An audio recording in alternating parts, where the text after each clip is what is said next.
ಮುಗಿಯುತ್ತಲ್ಲ ವಿಜಯ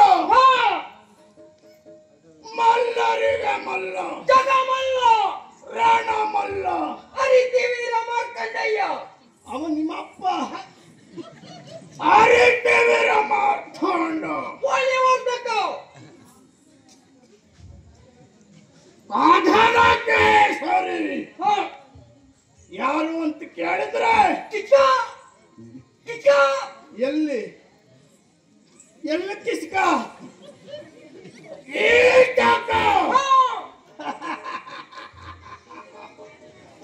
ವಿಜಯ ನೋಡಿದೆಯಲ್ಲ ನಮ್ಮ ಮತ್ಸ್ಯನಗರಿಯಲ್ಲಿ ಯಾವುದಕ್ಕೂ ಕುಂದು ಕೊರತೆಯನ್ನ ಕಂಡವರಲ್ಲ ಇಲ್ಲವೇ ಇಲ್ಲ ಹೇಗೆ ನಮ್ಮ ದಪ್ಪಾಳಿಕೆಗೆ ಅನುಗುಣವಾಗಿ ಆಳಿಕೊಂಡು ಬಂದವರು ಸಕಲ ದೇಶಾಧಿಪರನ್ನು ಮೆಟ್ಟಿ ನಮಗೆ ಸಲ್ಲುವಂತಹ ಕಪ್ಪು ಕಾಣಿಕೆಯನ್ನು ನಮ್ಮ ರಾಜಭಂಡಾರದಲ್ಲಿ ನಾವು ಹೂಡಿದವರಲ್ಲವೇ ಹೇಗೆ ಹಾಗಾಗಿಯೇ ಮತ್ಸ್ಯನಗರಿಗೆ ಯಾವುದಕ್ಕೂ ಕಡಿಮೆ ಇಲ್ಲ ಅಂತಿರುವಾಗ ನಮ್ಮ ಬೊಕ್ಕಸ ಭಂಡಾರದ ಸ್ಥಿತಿಯ ಮೇರೆಗೆ ಹೇಗೆ ರಾಜ್ಯವನ್ನ ಆಳುತ್ತಾ ಇದ್ದೇವಲ್ಲವೇ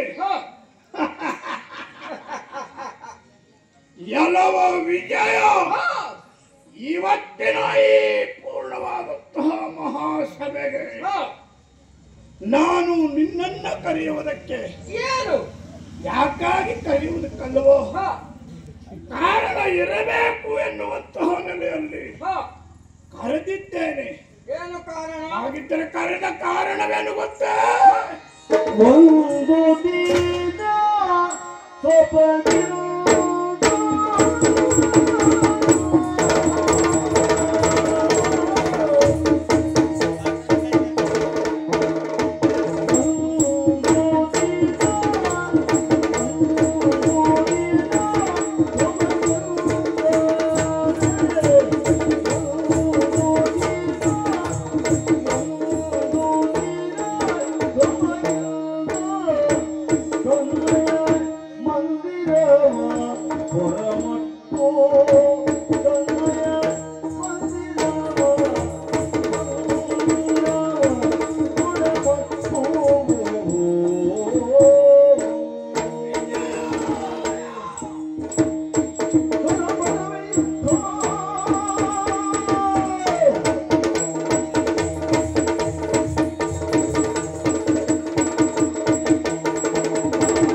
ಸಕಲ ದೇಶಾಧಿಪರನ್ನಾಗೆದ್ದು ಕಪ್ಪ ಕಾಣಿಕೆಯನ್ನ ನಮ್ಮ ಪಾದದಡಿ ತಂದಿಟ್ಟಾವಾಗ ಬಹಳ ದಿನ ಕಳೆದು ಹೋಯ್ತು ಹಾಗಾಗಿ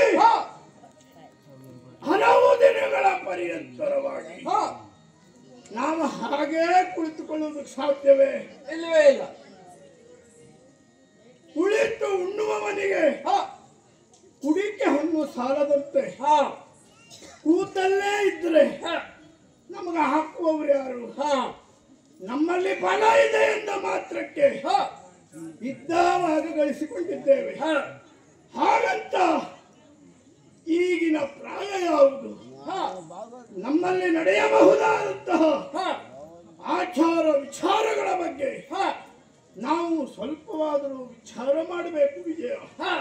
ಹಾಗಾಗಿ ಹಲವು ದಿನಗಳ ಪರ್ಯಂತರ ಮೇರೆಗೆ ಈ ಒಂದು ಶೃಂಗಾರವನ್ನ ಮಾಡಿಕೊಂಡು ಹೋಗುವುದು ಎಲ್ಲಿಗಂತ ಮಾಡಿದ್ದೀಯ?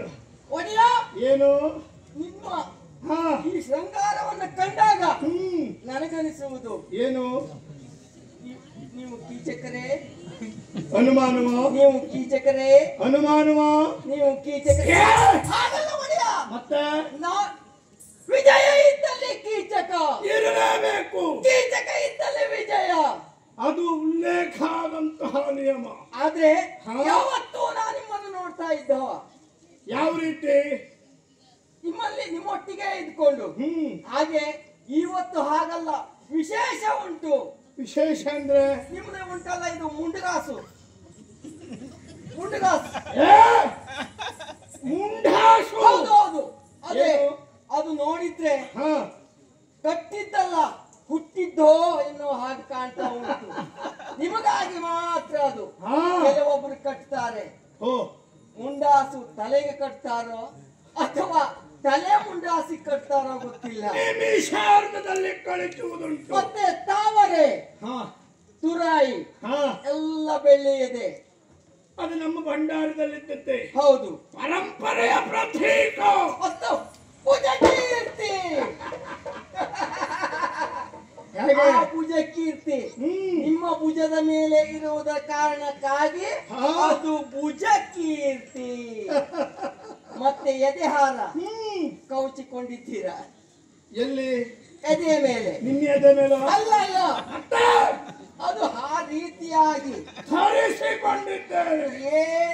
ಯಾವುದಕ್ಕೂ ತೊಂದರೆ ಇಲ್ಲದ ಹಾಗೆ ಧರಿಸಿಕೊಂಡಿದ್ದೀರಾ. ನಮ್ಮೆದೆಯೇ ಶ್ರೇಷ್ಠ. ಹೌದು, ಲೋಕದ ಉದ್ಗಾರ. ಮತ್ತೆ ವೀರಗಾಸೆ. ವೀರಗಾಸೆ ಅಂತೂ ನೋಡುವುದೇ ಬೇಡ. ನಿಮಗ ಬಿಟ್ರೆ ಮತ್ತಾರಿಗೂ ಇಲ್ಲ. ಅಲ್ಲ ಪುಣ್ಯಾತ್ಮ, ಜಾತಿಯಲ್ಲಿ ನಮಗ ಬಿಟ್ರೆ ಅಂತ ಹೇಳಿಕೊಳ್ಳು. ಬಿಟ್ಟು ಮತ್ತೆ ಬೇರೆಯವರೆಲ್ಲ ಕಟ್ತಾರೆ. ಜಾತಿಗೆಲ್ಲ ಹೋಲಿಸುವುದಲ್ಲ. ಮತ್ತೆ ಬೇರೆಯವರೆಲ್ಲ ನಮ್ಮಲ್ಲಿ ಪ್ರತೀಕದ ಸಂಕೇತ. ಹೌದು. ಆಮೇಲೆ ಮತ್ತೆ ಈ ವೀರಗಾಸಿ ಉಂಟಲ್ಲ, ಬೇರೆಯವರೆಲ್ಲ ಕಟ್ತಾರೆ. ಕಟ್ಟುವಾಗ ಸರಿ ಇರ್ತದೆ. ಆಮೇಲೆ ಜಾರುತ್ತಾ ಜಾರುತ್ತಾ ಜಾರುತ್ತಾ ಅದು ಜಾರುಗಾಸಿಯಾಗಿ ಹೋಗ್ತದೆ. ಪ್ರಭಾವ ಯಾವುದು ಗೊತ್ತು? ಹೊಟ್ಟೆ ಮುಂದೆ ಬಂದವರೆಲ್ಲ ಕೆಲವರಿಗೆ ಹೊಟ್ಟೆ ಮುಂದೆ ಬಂದ್ರೆ ಹಾಗೆ.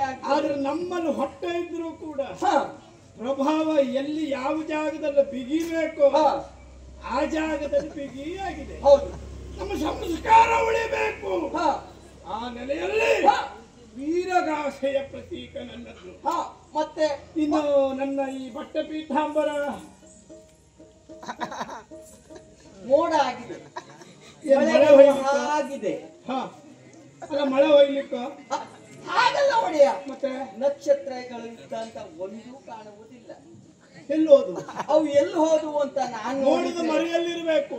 ನಾನ್ ನೋಡಿದ್ರೆ ಒಡೆಯ, ನಿಮ್ಮ ಬಟ್ಟೆ ಪೀತಾಂಬರದಲ್ಲಿ ಮನೆ ಮಾಡಿದ್ದಾವೆ ಒಡೆಯ, ಮನೆ ಮಾಡಿದ್ದಾವೆ. ಅಲ್ಲಿ ನಿಮ್ಮ ಬಟ್ಟೆ ಪೀತಾಂಬರವನ್ನು ನೋಡಿದಾಗ ಪ್ರಬಳಂ ಪ್ರಬಳಂ ಪ್ರಬಳಂ ಪ್ರಬಳಂ ಇರ್ಲಿ. ಆಮೇಲೆ ಒಡೆಯ, ನಿಮ್ಮ ಗಟ್ಟುಗಾರಿಕೆ ಹೇಳುವ ಹಾಗೆ ಇಲ್ಲ. ಈ ಕ್ಷೇತ್ರದಲ್ಲಿ ಇಲ್ಲ ಅಂತೇಳು, ಹೇಳುವ ಹಾಗಿಲ್ಲ ಅಂತ ಹೇಳಬೇಡ. ಹಾಗಲ್ಲ ಒಡೆಯ, ಚಿಂತನೆ ಮಾಡುವ ಲೋಕ ಬಹಳಷ್ಟಿದೆ. ಯಾಕೆ ಅವನಿಗೊಬ್ಬನಿಗೆ ಮಾರಾಟ ಆಗಿದೆಯೋ? ಅಲ್ವೇ ಅಲ್ಲ, ಅದು ಸ್ವಭಾವ ಆಗ್ಲಿಕ್ಕಿಲ್ಲ. ಇಲ್ಲ, ನಮ್ಮಲ್ಲಿ ಸ್ವಾರ್ಥ ಎಲ್ಲಿ ಹುಟ್ಟುಕೊಳ್ಬೇಕು? ಕಿವಿಯ ಹಿಂಬದಿಯಲ್ಲಿ ಹುಟ್ಟುಕೊಳ್ಬೇಕು. ಅವ್ರು ಆಡ್ಕೊಳ್ಳುವುದಷ್ಟೇ. ಹೋಗಿ ಹೋಗಿ ಇಂಥವ್ನಿಗೆ ಕೊಟ್ಟಿದ್ದಾರೆ, ಅಂಥವ್ನಿಗೆ ನೀಡಿದ್ದಾರೆ. ಇದು ಅವರವರ ಸ್ವಭಾವ. ಆದ್ರೆ ನಮ್ಮ ಗತ್ತು ಗಾಂಭೀರ್ಯ ನಮ್ಮ ಕ್ಷೇತ್ರಕ್ಕೆ ನಾನೊಬ್ಬನೇ ಸೀಮಿತ. ಇದು ಎದೆ ತಟ್ಟಿ ಹೇಳಿಕೊಳ್ಳುವಂತಹ ವಿಷಯ. ನೀವು ಬರುವಾಗ ಆಗ ಹ್ಮ್ ಒಂದೊಂದು ಮುಖದ ಮೇಲೆ ಬೀಳ್ತಾ ಉಂಟು. ಏನು ಉಸಿರೊಟ್ಟಿ ಅದೇನು ಉಸಿರೊಟ್ಟಿ ಪುಷ್ಪವೃಷ್ಟಿ. ಹೌದು. ಅದನ್ನು ಯಾರು ಹಾಕಿದರು ಅಂತ ನೋಡಿದ್ರೆ ಹಾ? ಅವ ಇದ್ದಾನಲ್ಲ ಸುರೇಶ ದೇವೇಂದ್ರ ಈಗ ಈ ಕ್ಷೇತ್ರದಲ್ಲಿ ಇಲ್ಲ ಪುಣ್ಯಾತ್ಮ. ಮೇಲಿದ್ದಾನೆ. ಅಂದ್ರೆ ಯಾವತ್ತಾದ್ರೂ ಅದು ಹೋದ್ನಂತೇಳಿ ಯಾವತ್ತಾದ್ರೂ ಒಂದ್ ದಿವಸ ಹಾ ಕೀಚಕ ಬಂದೇ ಬರ್ತಾನೆ ಮೇಲಕ್ಕೆ.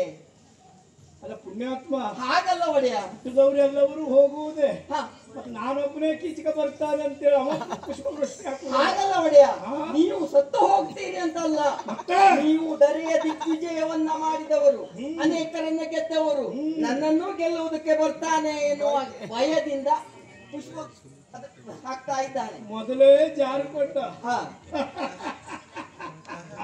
ವಿಜಯ ಅಂತೂ ಹ, ಈ ಶೃಂಗಾರ ಭರಿತ ಯಾಕೆ ಗೊತ್ತೇ? ಹ, ಇಷ್ಟೆಲ್ಲ ವರ್ಣಾತ್ಮಕೀತವಾಗಿ ನನ್ನನ್ನು ಹೊಗಳಿದೆ. ಹ, ಅಂತಿರುವಾಗ ಹ. ಮತ್ತೊಬ್ಬರನ್ನ ಹೀಯಾಳಿಸುವಂತ ಉದ್ದೇಶ. ಮತ್ತೊಂದು ದೊಡ್ಡ ಒಡೆಯ. ಹ್ಮ್ ಉಪ್ಪರಿಗೆಯ ಮೇಲೆ ಕೂತು ಹಾ. ಹೆಣ್ಮಕ್ಕಳೆಲ್ಲ ಹೂವನ್ನ ಹಾಕ್ತಾ ಇದ್ದಾರೆ, ಹೂವನ್ನ ಹಾಕ್ತಾ ಇದ್ದಾರೆ. ಜೀವಿದ್ದವರಿಗೆ ಹಾಕುವುದು ಅಥವಾ ಹೋದವರಿಗೆ ಹಾಕುವುದು? ಇಲ್ಲ, ಜೀವ ಇದ್ದವರಿಗೆ ಹಾಕ್ತಾ ಇದ್ದಾರೆ. ಯಾಕಾಗಿ? ಹ್ಮ್ ಕೀಚಕನಿಗೆ ಮದುವೆ ಆಗ್ಲಿಲ್ಲ, ಹ್ಮ್ ವಿಜಯನಿಗೆ ಲಗ್ನ ಆಗ್ಲಿಲ್ಲ. ಅಲ್ಲ ಪುಣ್ಯಾತ್ಮ, ಎರಡು ಒಂದೇ. ಹೌದು. ನೀನು ತತ್ಸಮ ತದ್ಭವ ಹೇಳುದು ಬೇಡ. ಹ, ಸಮಸ್ಯೆಗೆ ಉತ್ತರ ಒಂದೇ. ಹೌದು. ಇಬ್ಬರಿಗೂ ಮದುವೆ ಆಗಲಿಲ್ಲ ಅಂತ ಹೇಳಿದ್ರೆ ಹ, ಸಮಸ್ಯೆ ಅಲ್ಲಿಗೆ ಬಗೆಹರಿತದೆ. ಹ, ನಿನ್ನಂತ ಹೆಡ್ರು ಕೆಲವಷ್ಟು ಜನ ಇದ್ದಾರಲ್ಲ, ಹೌದು. ಕೀಚಕನಿಗೆ ಮದುವೆ ಆಗಲಿಲ್ಲ, ಹ, ವಿಜಯನಿಗೆ ಲಗ್ನ ಆಗಲಿಲ್ಲ. ಹೌದು. ಹೇ! ಹ, ಅಂತೂ ಹ, ಶೃಂಗಾರಿಸಿ ಹ, ಶೃಂಗಾರ ಭರಣರಾಗಿ ಹ, ಈ ರೀತಿ ನಿನ್ನ ಸತ್ಯವನ್ನ ಬೆಳೆಸಿ ಹ, ಈ ವೇದಿಕೆಯನ್ನ ಅಲಂಕರಿಸಿ ಹ, ಕರೆಯುವುದಕ್ಕೆ ಕಾರಣ ಏನು ಗೊತ್ತೇ? ಹ, ಏನದು? ವಿರಾಟ ನಗರದಲ್ಲಿದ್ದಾಳಲ್ಲ ಹ, ನನ್ನ ಒಡ ಹುಟ್ಟಿದ ಹಕ್ಕ ಹ, ಸುಧಿಷ್ಣಾದೇವಿ, ಹ, ಅಕ್ಕಮ್ಮನನ್ನ ನೋಡುವಂತಹ ಹೆಬ್ಬಯಕ್ಕೆ ಹ, ಇವತ್ತು ನನ್ನ ಪಾಲಿಗಾಗಿದೆ. ಹ, ಬಹುದಿನಗಳ ಅಪೇಕ್ಷೆಯ ಮೇರೆಗೆ ಹ, ದಿಗ್ವಿಜಯಾರ್ಥಿಯಾಗಿ ಹೋದವಾಗ ಹ, ಸುಮಾರು ತಿಂಗಳ ಅವಧಿಯಲ್ಲಿ ಹ, ಅಕ್ಕನ ಮುಖ ಕಂಡವನಲ್ಲ. ಹೌದು. ಹಾಗಾಗಿ ಹ, ಶೃಂಗಾರ ಭೂಷಣ ರಾಯನಾಗಿ ಹ, ಭುಜಕೀರ್ತಿಯನ್ನ ತೊಟ್ಟು ಹ, ಕೈಯಲ್ಲಿ ಖಡ್ಗೋಪಾದಿಗಳನ್ನು ಹಿಡಿದು ಹ, ರಥಾರೂಢನಾಗಿ ಹ, ನಿನ್ನಂತಹ ಒಬ್ಬವನನ್ನ ಸಾರಥಿಯಾಗಿ ಪಡೆದು ಹ, ಅಕ್ಕನ ಮನೆಗೆ ಹೋಗಬೇಕು ಹ. ಅಂತಿರುವಾಗ ಹೇಗೆ ಹೋಗುವುದು? ಹೋಗುವ ಬಗೆ ಹೇಗೆ? ಹಾಗೆ ಹೋಗುವುದಲ್ಲ, ಹ, ನಮ್ಮ ಸುತ್ತಮುತ್ತಲಿರುವಂತಹ ಹೆಮ್ಮರಗಳೆಲ್ಲ ಮುರಿದು ಮುರಿದು ಒಡೆ ಪುಡಿ ಮಾಡಿ ನಾವು ಹೋಗುವಂತ ಹಾದಿ ಹ, ಅಗಲೀಕರಣ ಆಗಬೇಕು. ಹ, ಹಾಗಿದ್ರೆ ಹ. ಅಕ್ಕನ ಮನೆಗೆ ಹೋಗುವುದು ವಿಶೇಷ.